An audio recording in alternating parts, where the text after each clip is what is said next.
আসসালামু আলাইকুম রহমতুল্লাহি বারকাতু। আমি doctor Kamal Hossain, consultant homeopathic medicine.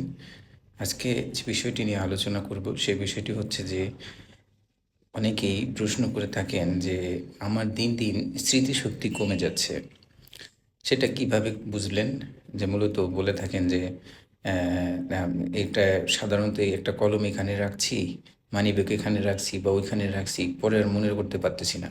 কালকে মিটিং আছে, যে কালকে মিটিংয়ে কী করব সেই জিনিসটা মনে রাখতে পারতেছি না। পকেটে কয় টাকা ছিল সেটা ভুলে যাই। আসলে মোট কথায় কোনো কিছুই পড়াও মনে থাকছে না। দিন দিন সাম মেমোরি লস, যেটাকে বলি আমরা মেমোরি লস হয়ে যাচ্ছে। এটা আসলে অনেক কারণে হতে পারে। যেমন হচ্ছে যে আপনার বয়সের কারণে হতে পারে, যদি বয়স বেশি থাকে। তারপরে হচ্ছে যে ঘুম যদি কেউ ঠিকমতো না হয় সেই কারণেও হতে পারে, অথবা অতিরিক্ত ডিপ্রেশনের থেকেও হতে পারে, অতিরিক্ত চাপ, পড়াশোনার চাপ, তারপরে হচ্ছে যে টাকা পয়সার টেনশন, এখান থেকেও হতে পারে। তো এই ধরনের সমস্যা হলে সাধারণত মেডিসিন ছাড়াও রিকভারি করা যায়। সেক্ষেত্রে আপনি বাদাম খেতে পারেন। হচ্ছে আপনার আরেকটা জিনিস আছে, হচ্ছে যে তিল, সাদা তিল খেতে পারেন।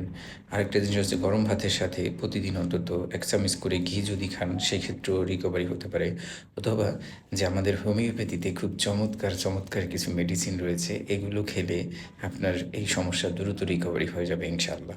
যাই হোক, কথার মাঝে ভুল ত্রুটি হলে ক্ষমা সুন্দর দৃষ্টিতে দেখবেন। নিয়মিত নামাজ আদায় করবেন। আসসালামু আলাইকুম রহমতুল্লাহি ওয়া বারাকাতুহু।